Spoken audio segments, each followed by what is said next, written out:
우리가 살아가는 이 시대를 포스트 모더니즘 시대라고 말합니다. 이 포스트 모더니즘의 시대에는 몇 가지 특징이 있는데 그 중에 한 가지가 무엇인가 하면 절대적인 가치를 부인하는 것입니다. 모든 것을 상대화시키는 것이죠. 또 한 가지는 무엇인가 하면 전통적인 것을 배척하고 새로운 것을 추구하는 시대가 이 포스트 모더니즘의 시대입니다. 그러다 보면 절대적이고 전통적인 가치관과 제도가 무너지게 되어 있습니다. 그 한 가지 제도가 무엇인가 하면 바로 결혼입니다. 결혼은 지금까지 인류를 지탱해온 절대적이고 전통적인 가치관이며 제도입니다. 하지만 오늘날 포스트 모더니즘 시대에는 결혼에 대해서 배척하거나 결혼을 상당히 하지 않고 있습니다. 물론 여러 가지가 있습니다. 어떤 사람들은 결혼하기에는 경제적인 부담이 너무나 많이 든다 해서 결혼을 꺼리는 현실적인 이유를 말하고 있습니다. 물론 그런 이유가 될 수 있죠. 하지만 이 포스트 모더니즘 시대 속에서 이 절대적이고 전통적인 가치관을 배격하면서 결혼은 미친 짓이다. 왜 결혼하냐? 혼자 얼마든지 자유롭게 인생을 살 수 있는데 혼자 즐겨라 하는 생각들을 가지고 있으면서 결혼을 하지 않는 사람들이 있습니다. 또한 결혼을 했다 하더라도 이 남편과 아내라는 이 법적인 구속력을 벗어나서 다른 남자와 다른 아내와 일탈을 즐기는 결혼을 깨뜨리는 행위들을 하고 있습니다. 그리고 남자와 여자라는 이 보편적이고 전통적인 이 결혼을 벗어나서 남자가 남자로 여자가 여자로 더불어 결혼하는 공성애가 오늘날 번지고 있는 상황 가운데 있습니다. 이처럼 오늘날 시대는 전통적이고 절대적인 가치관과 제도인 결혼에 대한 도전과 배격이 이루어지고 있는 세상입니다. 하지만 그것은 인간을 스스로 불행케 하는 것입니다. 하나님은 결혼을 만드신 이유는 무엇인가 하면 인간을 복되게 하시기 위해서 하나님이 만드신 겁니다. 지난주 우리는 말씀을 통하여서 에덴 동산에 둔 아담을 보았습니다. 하나님께서 동산 나무의 모든 나무는 실과를 먹을 수 있지만 동산 중앙에 있는 나무의 실과를 먹지 말라 금지를 주셨습니다. 이것은 신학적으로 행위 언약이라고 말합니다. 그러나 아담은 어떻게 합니까? 이 말씀에 나중에 불순종하는 것을 보게 되었습니다. 하나님이 왜 동산 모든 나무의 실과를 먹으라면서도 동산 중앙에 있는 나무의 실과를 먹지 말라라고 하신 이유는 인간을 불행케 하기 위한 것이 아니라 인간을 행복하게 하기 위한 것입니다. 하나님 인간을 창조하실 때 하나님의 형상과 모양대로 하나님께서 인간을 창조하셨어요. 그리고 이 하나님의 형상과 모양으로 만드신 인간에게 한 가지 제약을 둔 것은 너는 신이 아니라 너는 인간이라는 것을 인간으로서 행복하게 살아가는 길을 가르쳐 준 것이 무엇인가 하면 선악을 알게 하는 나무의 열매를 먹지 말라 하고 하신 것입니다. 인간을 복되게 하기 위해서 하신 것이죠.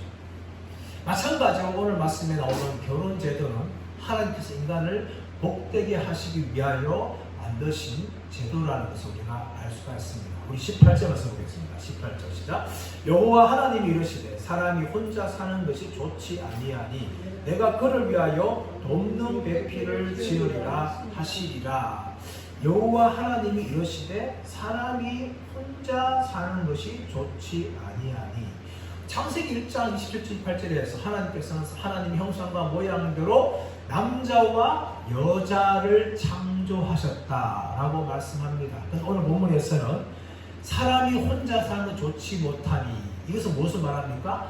하나님이 남자와 여자를 동시에 창조하신 것이 아니라 남자인 아담을 먼저 창조하셨다는 것을 알 수가 있습니다. 근데 혼자 있는 아담을 보시면서 하나님이 무엇을 보십니까? 좋지 못하다라고 말씀하시는 것이죠. 하나님께서 셋째 날부터 천지를 창조하실 때에 보시기에 좋았더라라고 하나님께서 말씀하셨습니다. 오늘 말씀에서는 보시기에 좋지 못하였다라고 말합니다. 보시기에 좋았더라라는 말은 무엇인가 하면 하나님께서 창조하신 것이 너무나 아름답고 좋게 되었다라는 의미도 있지만 더 중요한 의미는 무엇인가 하면 하나님이 의도하신 대로 만들어진 것을 말합니다. 예를 들어서 아파트가 세워지는데 아파트를 세우기 위해서 설계도를 먼저 만들죠. 그 설계도로 제대로 만들어진 아파트를 정말 잘 지은 아파트라고 평가할 수가 있는 것입니다. 마찬가지로 하나님께서 오늘 사람이 혼자 있는 것을 보시는데 좋지 못하다라고 평가하는 것은 그래서 아직까지 하나님의 의도대로 되지 않은 것을 이야기합니다. 다시 말하면 하나님의 의도는 무엇입니까? 사람을 만들 때 남자와 여자로 만드는 것이 하나님의 의도였어요. 근데 그 의도가 아직까지 완성되지 않았기 때문에 사람이 혼자 있는 걸 보시고 하나님이 좋지 못하다라고 말씀하시면서 이제 여자를 만드시는데 그 여자를 만드신 목적이 무엇인가 하면 돕는 배필이라고 합니다. 18절 말씀 가보시면 내가 그를 위하여 돕는 배필을 지으리라. 내가 그를 위하여 돕는 배필을 지으리라. 그가 누굽니까? 아담입니다. 사람인 아담을 위하여서 하나님이 돕는 배필을 지으신다는 거예요. 돕는 배필은 히브리 단어로 케네그도 에제르라는 말인데 뒤에 나오는 에제르는 동사인 아자르, 돕다라는 명사형이에요. 그래서 배필, 돕는 배필인데 돕는 자인데 뭡니까? 배필이라는 거예요. 배필. 이 케네그도라는 단어가 배필이라는 것인데 그 앞에 서는 이라는 의미를 가지고 있어요. 다시 말하면 하나님이 하와를 아담의 돕는 배필로 세우시는데 돕는 배필은 뭡니까? 아담 앞에 서는 자라는 거예요. 그것이 돕는 배필이에요. 근데 지엇이라고 말씀하시는 이 지엇이라는 단어도 사실 창세기 보시면 하나님이 창조하다, 만들다 하는 단어가 몇 단어로 등장합니다. 위에서 유로 창조하는 것을 바라라고 이야기하죠. 바라. 그런데 있는 재료를 가지고 창조하는 것은 무엇인가 하면 아사라고 해요. 야사. 그러고 난 다음에 오늘 말씀 등장하고 있는 바나라는 단어는 건축한다는 의미를 가지고 있어요. 건축한다. 하나님께서 하와를 만드시는데 그냥 말로 그냥 있으라 라고 만드신 것이 아니라 하나님이 하와를 건축하듯이 만드시는 것이죠. 그렇게 만드시는데 이 하와라는 존재를 돕는 배필로 세우시는데 왜 돕는 배필을 하나님께서 세우실까요? 그 이유는 무엇인가 하면 사람은 다시 말하면 남자는 혼자로서 온전한 인간이 되지 못한다는 거예요. 존재론적인 부족함이 있다는 거예요. 그래서 하나님께서는 돕는 배필인 여자인 하와를 만드시는 것이죠. 이것이 첫 번째 그를 위한 목적인 거예요. 사실 남자들은요 겉으로 보면 힘이 세죠. 사실 여성들에 비해서는 남자들 더 근육이 많고 힘이 센 것은 이게 부인할 수 없는 사실이죠.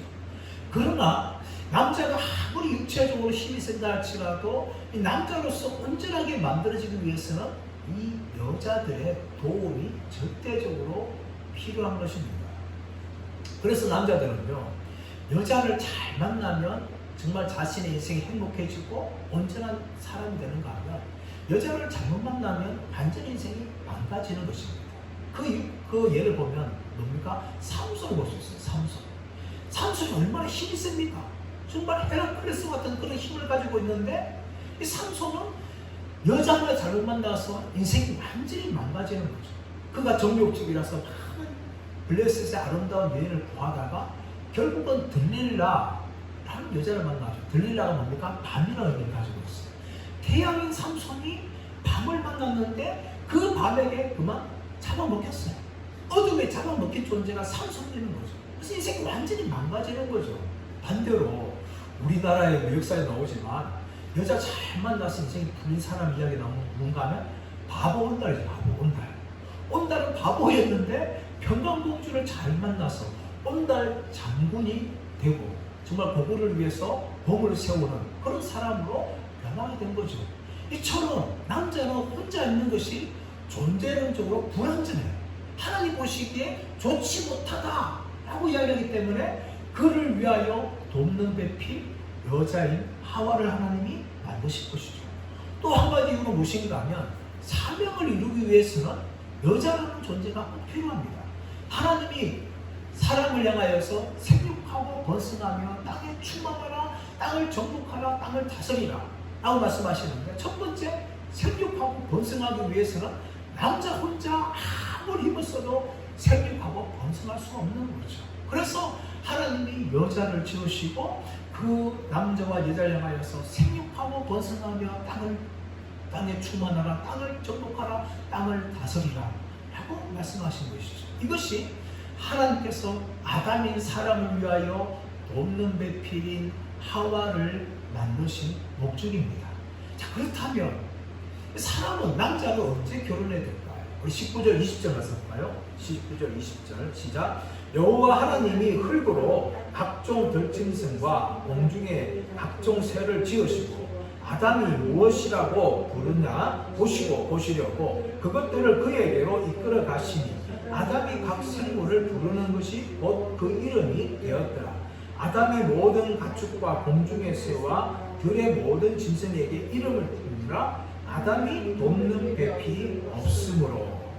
하나님께서 지금 흙으로 각종 들짐승과 공중의 새를 지으시고 아담이 무엇이나 부르는가 보시려고 그에게 이끌어 오셨다는 거예요. 여기 나오는 19절 흙으로 각종 들짐승과 공중의 새가 어떤 존재인지에 대해 학자들 논란이 있어요. 다섯째 날에 만들었던 새, 여섯째 말은 짐승일 수도 있는데, 어떤 학자들은 이 짐승과 새는 특별히 하나님이 만드셔서 아담에게 데리고 온 것이다 라고 해석하기도 합니다. 중요한 것은 이들이 어떤 존재인지가 중요한 것이 아니라 아담이 그들을 향하여 무엇을 했는가가 중요한 거죠. 하나님께서 각종 들짐승과 새를 흙으로 지으시고 아담에게 데려왔는데, 아담이 그들에게 한 일은 무엇인가 하면 그들에게 이름을 지어주는 거예요. 코가 긴 코끼리를 보면서 너는 코가 기니까 코끼리나 부르라. 너는 목이 긴 기린이니까 기린이라 불러라. 너는 사나우니까 호랑이라 불러라. 이렇게 하면서 하나님께서 데려온 들짐승과 새들을 향하여서 아담이 이름을 지어주는데, 우리 성경에서는 그냥 하나님께서 그냥 호랑이면 호랑이, 뭐 기린이면 기린 이렇게 그냥 한 마리 동물을 데려온 것으로 볼 수 있지만, 자세히 보게 되어지면 하나님께서는 이것들을 짝수, 암수로 데리고 왔다는 것을 우리가 추측할 수 있어요. 그 이유는 무엇인가 하면 20절 말씀 보시면 아담이 그들에게 이름을 주는데, 마지막 보시면 아담이 돕는 배필이 없으므로. 아담이 그냥 숲거든 짐승만 데려오고 암컷만 데려온다면 분명히 아담은 이것을 느끼지 못했을 거예요. 하나님께서 호랑이, 암수, 기린, 암수, 코끼리, 암수를 데려왔는데 아담이 그걸 가만히 보니까 뭐가 없어요? 자신은 그들과 같이 짝이 없다는 거예요. 짝이. 호랑이도 짝이 있고 기린도 짝이 있고 코끼리도 짝이 있는데 그들의 이름을 정해주는데, 그때 발견한 게 무엇인가 하면 나는 짝이 없구나, 나에게는 돕는 배필이 없구나 라는 것을 아담이 스스로 느끼게 되는 거죠. 그리고 그때가 바로 결혼할 때입니다. 물론 결혼은 뭐 사람마다 다르죠. 환경마다 다르고 뭐 나이마다 다릅니다. 어떤 사람은 고등학교 졸업하자마자 고등학교 사귀었던 짝지와 함께 결혼하는, 그렇게 한 사람도 있고, 어떤 사람은 40이 넘어서 50이 돼서 결혼한 사람도 있어요. 제 여동생은 47의 나이에 50세에 지금의 남편을 만나서 그렇게 결혼했어요. 결혼은 나이가 중요한 게 아닙니다. 결혼 언제 해야 되는가 하면, 결혼은 내가 결혼을 해야 되겠구나 하는 것을 느낄 때 그렇게 결혼을 해야 되는 겁니다. 하나님께서 아담을 만드신 후에 아담이 혼자 있는 곳이고 좋지 못한 곳이고, 아담에게 하여금 돕는 배필이 필요하다는 것을 깨닫게 하신 작업이 동물들을 데려와서 이름을 정하는 거예요. 이름을 정하면서 아담은 무엇을 느끼는가 하면 나에게 돕는 배필이 없구나 하는 것을 느낄 때에 하나님께서 아담을 위해서 돕는 배필을 이제 지으십니다. 우리 21절 시작. 여호와 하나님이 아담을 깊이 잠들게 하시니 잠들매 그가 갈빗대 하나를 취하고 살로 대신 채우시고 22절. 여호와 하나님이 아담에게서 취하신 그 갈빗대로 여자를 만드시고 그를 아담에게로 이끌어 오시니 아담이 자신에게 돕는 배필이 필요하다라는 것을 느낄 때에 하나님이 아담을 위해서 돕는 배필을 만드십니다. 어떻게 하십니까? 아담에게 잠을 들게 하시죠. 20절 보시면 아담을 깊이 잠들게 하시네. 깊이 잠들게 하시네.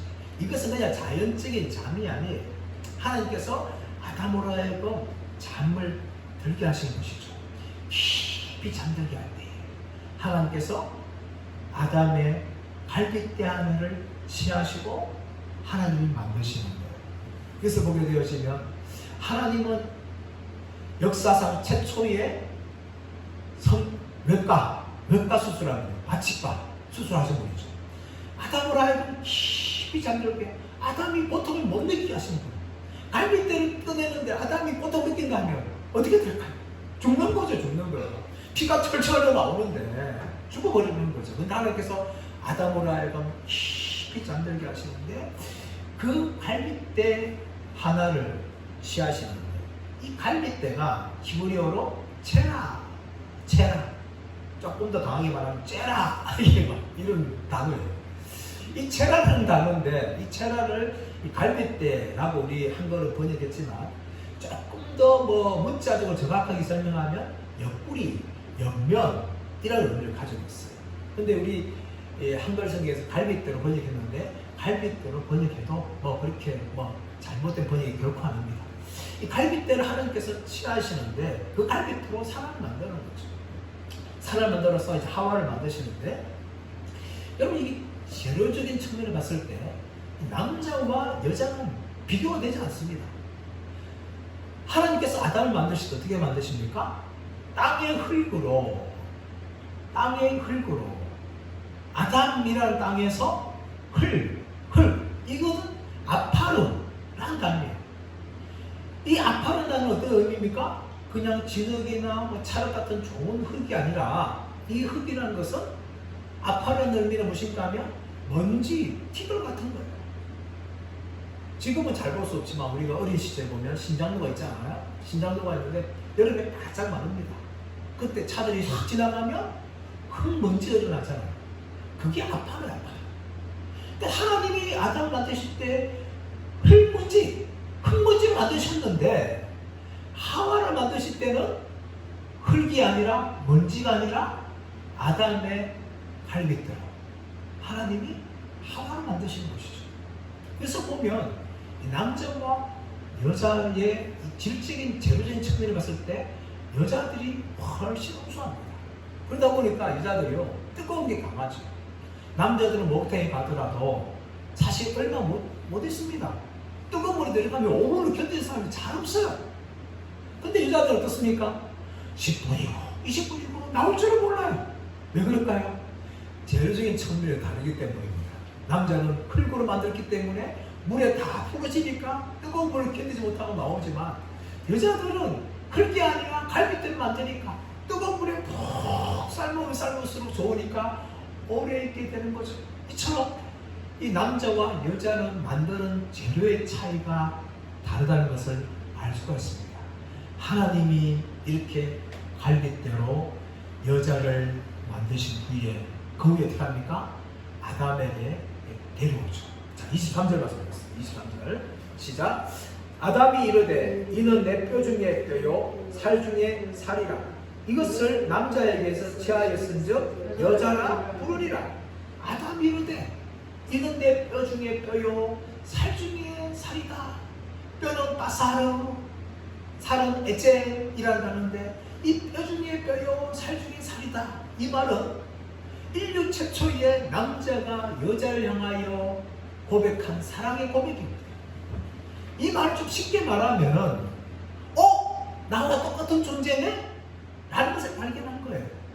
지금 아담은 코끼리도 보고 호랑이도 보고 사자도 보고 기린도 보고 많은 걸 보았지만 자신과 똑같은 존재를 전혀 발견하지 못합니다.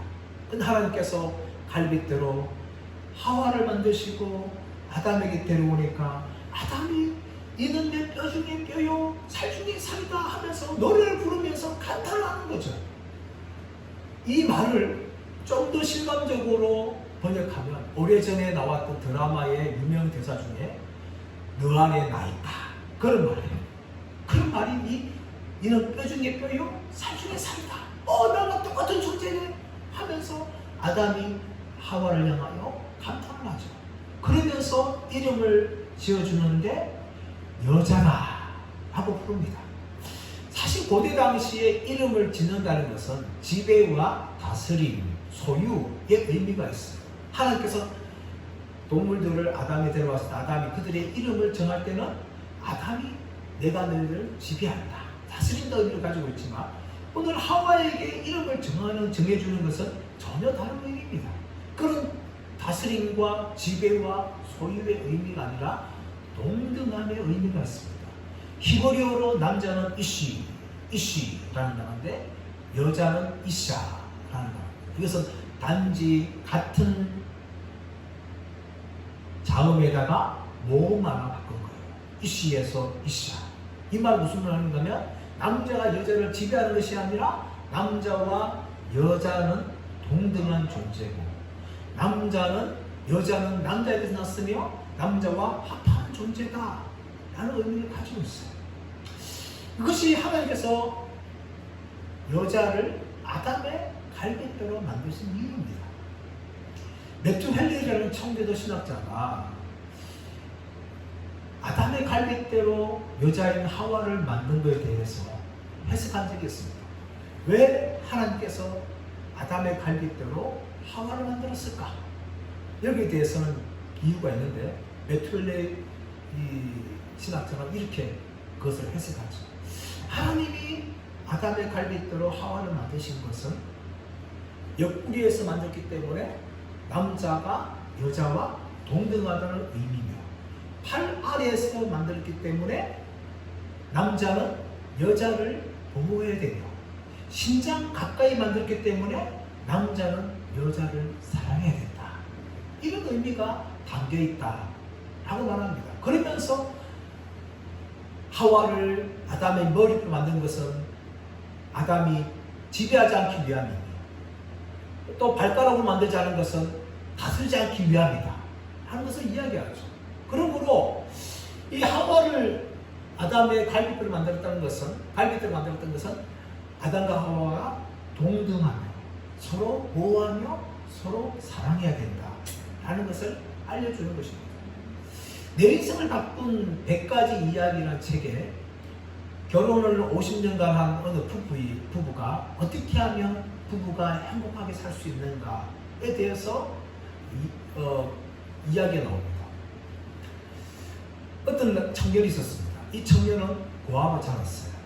고아로 자라면서 그는 정말 행복한 가정을 꾸미기를 원하지만 고아였기 때문에 결혼할 수 있는 형편이 전혀 없었어요. 그래서 열심히 땀을 흘리며 돈을 벌었습니다. 그래서 어느 날 이 사라라는 여자를 만나게 됩니다.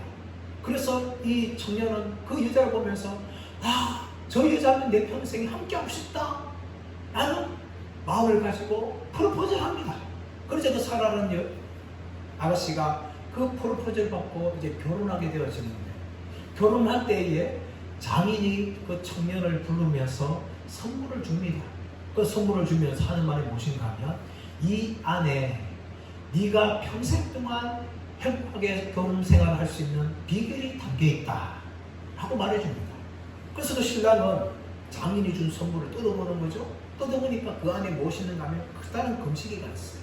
금시계가 있는데 시계를 보려고 바라보기만 하면 그 시계 위에 적힌 문구를 볼 수 있었어요. 그 문구가 무엇인가 하면 네 안에 사라에게 항상 좋은 말을 해주라. 여러분 그것이 50년 동안 이 부부가 행복하게 결혼 생활을 한 비결이라는 것입니다. 결혼하기 위해서 결혼하지만 많은 분들이 불행하죠. 그 시작이 뭡니까? 서로를 향하여서 좋은 말을 하지 않는 거예요. 칭찬하는 말, 위로하는 말, 격려하는 말, 축복하는 말, 이런 말을 하게 되어지면 서로가 서로를 향하여서 행복하게 살 수 있는데, 말부터 정말 서로의 감정을 상하게 하고 아프게 하는 말을 던지다 보니까 그 말이 서로의 벽을 쌓고 또 관계를 깨뜨리는 일이 발생하는 것이죠. 그러므로 결혼생활을 행복하기 위해서는 서로 동등하게 여기고 서로 보호하며 서로 사랑할 때에 행복한 결혼생활을 할 수 있다는 것을 성경은 우리에게 말씀하고 있는 것입니다. 그리고 더 나아가서 이제 24절 말씀 가보시면, 이러므로 남자가 부모를 떠나 그의 아내와 합하여 둘이 한 몸을 이룰지어다. 이것이 결혼 제도입니다. 아담이 타락하기 전에 하나님께서 결혼 제도를 만드셨는데 24절은 이야기합니다. 첫 번째 결혼이 뭡니까? 남자가 부모를 떠나. 남자가 부모를 떠나라는 것. 부모를 떠나다. 이것은 아자브라는, 버리다라는 의미를 가지고 있어요. 남자가 부모를 버리라는 거예요. 이것은 장소적으로 부모를 떠나라, 그런 의미가 아닙니다. 유대인들은 지금도 결혼하면요, 부모와 같이 사는 분들이 있는가 하면 또 부모 가까이 집을 얻어서 삽니다. 그래서 장소적으로 부모를 떠나라, 그런 말이 아니에요. 이 말이 무슨 말이냐면 관계와 책임의 면에서 부모를 떠나라는 거죠. 결혼 전에는 한 부모의 자식으로서 자랐죠. 부모들의 사랑을 받고 보호를 받고 자랐지만 결혼하는 그 순간부터 이제 한 가정의 가장이 되는 거죠. 법적으로 책임적으로 완전한 독립자가 되는 거예요. 그것이 바로 부모를 떠나라는 거예요. 장소적으로 떠나라 그 말이 아니라 법적인 면에서 책임적인 면에서 한 가정의 가장으로서 가정의 머리가 되라 라는 것이 부모를 떠나라는 것입니다. 두 번째가 뭡니까? 그 아내와 합하라는 단어가 우리 성경에 종종 등장하는데 다바크, 꽉 달라붙어라 라는 의미입니다. 결혼 전에는 부모에게 도는 거죠. 결혼 전에는 수많은 여자들과 달라붙을 수 있어요. 하지만 결혼하면 그들과 뭡니까? 떨어져서 한 아내와 합하여지는 거죠. 합하여지는 거. 그래서 결혼 전에는요, 남자는 사실 결혼 전이기 때문에 많은 여자를 만날 수 있어요. 만날 수 있습니다. 하지만 결혼하는 그 순간부터 뭡니까? 결혼 전에 만났던 모든 여자들을 뒤로하고 한 아내와 딱 달라붙어 있어요. 그게 결혼이에요. 또한 결혼 전에는 부모에게 붙어 있었지만 결혼 후에는 뭡니까? 이제는 부모가 아니라 아내에게 붙어 있어요. 부모가 1순위가 아니에요, 여러분. 우리 어른들이 자식들, 특히 아들들 보면서 이게 왜 간섭하는가 하면 이걸 구분하지 못하는 거예요. 결혼 전에는 내 자식이었어요. 내 아들이었어요. 그러나 결혼 후에는 뭡니까? 내 아들이 아니라 이제는 다른 여자의 남편이 되는 겁니다. 그래서 남자는요, 결혼 후에는 이 시집, 특히 어머니와 관계를 잘 해야 돼. 아내와 시어머니 관계 속에서 이제는 과거에는 엄마의 편이었지만 이제는 아내 편이 들었어요. 엄마가 좀 섭섭하더라도 어쩔 수가 없어요. 그렇게 되어지면 이 아내와의 관계가 불편하고 가정이 행복하지 못하게 되기 때문에 이제는 남자는 결혼한 그 순간부터 한 엄마의 아들이 아니라 한 아내의 남편으로 완전히 입장이 달라져요. 아내와 합해져요. 근데 우리나라의 대부분 남자들은 이게 잘 안 되는 거죠. 그래서 이 시어머니와 이 며느리의 갈등이 계속해서 이어지는 겁니다. 세 번째 뭡니까? 결혼은 뭡니까? 세 번째 보시면 그 아내와 합하여서 둘이 한 몸을 이룰지어다. 둘이 한 몸을 이룰지어다. 우리가 산수는 너무 잘 알죠? 1 더하기 1은 뭡니까? 2죠. 근데 결혼은 뭡니까? 1 더하기 1. 한 남자와 한 여자가 만나서 결혼해서 뭡니까? 2가 되는 것이 아니라 한 몸, 하나가 되는 겁니다. 이것은 육체적인 뿐만 아니라 정서적으로 또 감정적으로 또 영적으로 하나가 되어야 됩니다. 근데 이것이 참 쉽지 않죠. 오늘날 많은 분들이 결혼하는데 이혼 사유 1위가 뭡니까? 돈 문제보다 성격 차이. 성격 차이. 여러분 이것이 이혼 이유가 될까요? 이혼 이유가 되지 않습니다. 사실은. 왜 그렇습니까? 평생 동안 30년 동안 가까이 남남 살았어요. 다른 부모 밑에서 자라고 다른 교육을 받았고 다른 친구들 만나고 다른 음식을 먹었어요. 그러면 당연히 성격 차이가 있는 거죠. 그게 정상입니다. 하지만 그런 성격 차이가 있다 할지라도 그것을 하나 되도록 만들기 위해 힘쓰는 것이 남편과 아내가 해야 할 일입니다. 그런데 오늘은 많은 분들이 성격 차이라고 이혼을 합니다. 그것은 성격 차이로 이런 것은 이혼 사유가 되지 않지만 오늘날 그것이 이혼 사유의 1위입니다. 여러분 부부는 서로 만날 때 전혀 다릅니다. 성격 차이와 모든 면에 다 다를 수밖에 없어요. 하지만 부부는 뭔가 한 몸을 이루기 위해서 힘을 써야 되는 것이 이 결혼의 원리입니다. 하나가 되어야 되는 거예요. 어떤 남자가 있었습니다. 이분은 평생에 자신이 보기에 완벽한 배우자를 만나고 싶다 하면서 그 배우자를 찾기 힘썼어요. 청년 때부터 이 사람은 자기가 살고 있던 동네를 떠나서 완벽한 배우자를 만날 것이다 하면서 지역을 다녔어요. 그런데 만나지 못하고 이제 70이 되어서야 홀로 단신 고향으로 돌아왔어요. 그러자 그 옆에 친구가 묻습니다. 여보게 자네는 지금 70이 되도록 완벽한 배우자를 위해서 온 지역을 다 다녔는데 정말 그런 배우자를 만났느냐? 라고 물어보니까 그 70대 남자가 이렇게 말합니다. 내가 완벽한 배우자를 만나기 다녔지. 근데 정말 완벽한 배우자 같은 사람을 내가 만났어. 하지만 그 여자도 자신의 눈에 합당한 완벽한 배우자를 찾았는데 나 자신이 그 여자가 찾는 완벽한 배우자가 아니었다고 이야기해요. 그래서 우리는 아무 일도 없이 헤어지고 말았네 하고 그 남자가 이야기하는 겁니다. 여러분 세상 그 어디에도 완벽한 배우자는 없어요. 완벽한 배우자 만나려면 결혼하지 못합니다. 모두가 다 부족함 밖에 없고 차이가 수밖에 없는 거죠. 하지만 결혼은 무엇입니까? 그 사람의 부족한 점, 그 사람의 구멍을 내 자신이 채워주는 것이 결혼이에요. 근데 이게 쉬운 일입니까? 결코 쉽지 않아요. 그래서 무엇이 필요한가 하면 힘성과 노력이 필요하죠. 서로 하나 되려고 조금 더 양보하고 서로 더 이해하고 부족한 것을 채워주고 그것이 무엇인가 하면 결혼이에요. 결혼.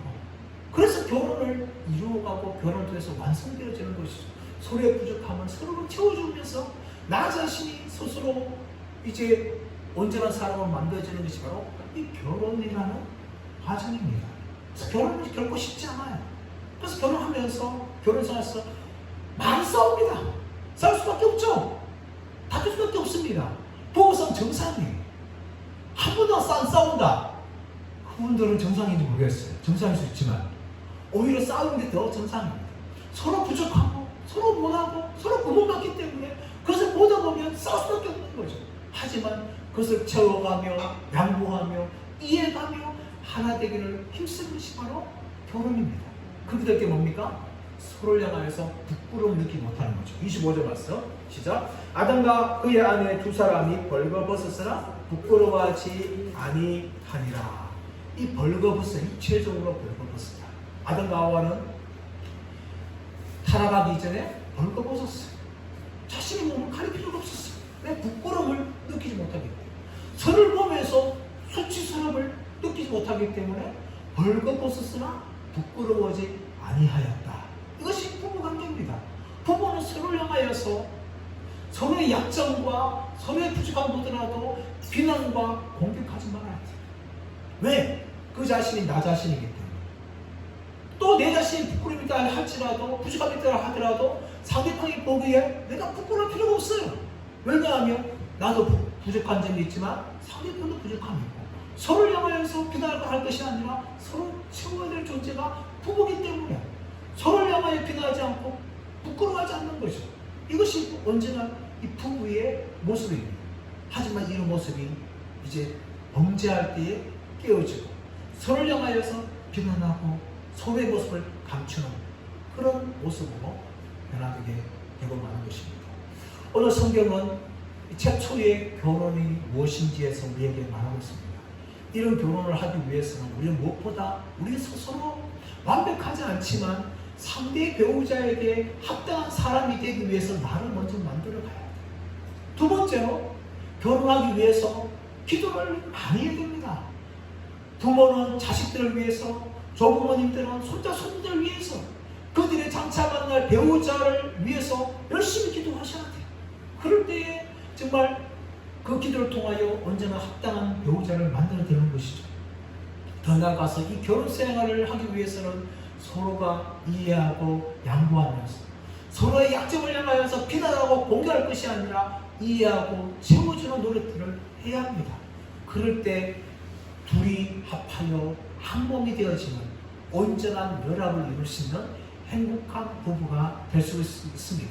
정말 예수님의 모든 가정뿐만 아니라 이 설교 듣는 모든 분들의 가정이 또 자녀들의 가정이 정말 주 안에서 행복하고 하나님이 기뻐하시는 가정들을 만들어 가시는 모든 분들 되시기를 예수님의 이름으로 축원합니다.